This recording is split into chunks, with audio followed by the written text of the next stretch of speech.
নোয়াখালীর সোনাইমুড়ীতে নতুন গ্যাস কূপের সন্ধান মিলেছে। এর মধ্যে খনন কাজ শুরু করেছে বাংলাদেশ পেট্রোলিয়াম কর্পোরেশন বাপেক্স। নোয়াখালী প্রতিনিধি মিজানুর রহমান রিয়াদের পাঠানো তথ্য এবং ছবিতে ডেস্ক রিপোর্ট। সকাল থেকে কর্মযজ্ঞ সোনাইমুড়ীর অম্বরনগর গ্রামে। বেগমগঞ্জ ৪ মূল্যায়ন কাম উন্নয়ন কূপ খনন প্রকল্পের আওতায় চলছে নতুন গ্যাস কূপ খনন।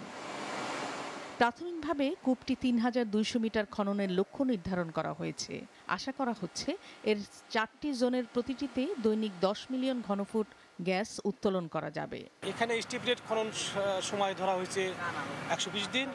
ইনশাল্লাহ জাতির এই ক্রান্তির লগ্নে আমরা আরও দ্রুততর সময়ের মধ্যে খনন কাজ শেষ করে এবং এই ৪টি জোনের কতটুকু গ্যাস পেতে পারি, কতটুকু আমরা জাতিকে দিতে পারি, ইনশাল্লাহ ৯০ দিনের আশা করি আমরা ৯০ দিনের মধ্যে শেষ করবো ইনশাল্লাহ।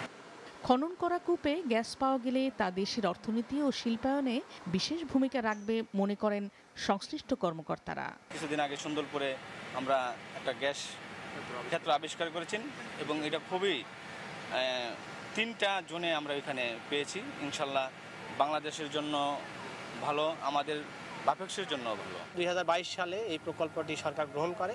এই প্রকল্পের আওতায় ৩টি খনন ছিল, যেখানে শ্রীকাল নর্থ ১ ছিল এবং সুন্দরপুর ৩ এবং বেগমগঞ্জ ৪। ইতিমধ্যে শ্রীকাল নর্থ এবং সুন্দরপুর ৩ আমরা খনন করেছি, সম্পন্ন হয়েছে। আপনারা জানেন গত মাসে আমরা সেখানে গ্যাস ফ্লো দিয়েছি এবং 3টি স্তরে গ্যাস পেয়েছি। তারই ধারাবাহিকতা এখানে ভূমি অধিগ্রহণ শেষে আমরা যাবতীয় পূর্ত নির্মাণ কাজ শেষে সম্পাদন শেষে আমরা গত ২ তারিখে সুন্দরপুর থেকে এই রিগ ডাউন করে এই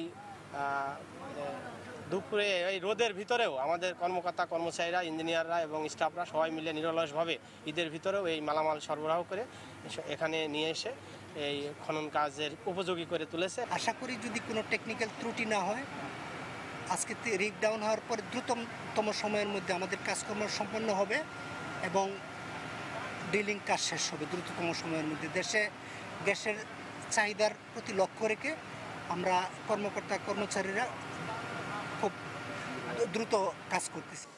এর আগে ২০১৩ সালে নোয়াখালীর বেগমগঞ্জে তৃতীয় কূপের সন্ধান মিললে তা খনন করে উৎপাদিত গ্যাস সরবরাহ করা হয় জাতীয় গ্রিডে। মাছরাঙা নিউজ ডেস্ক।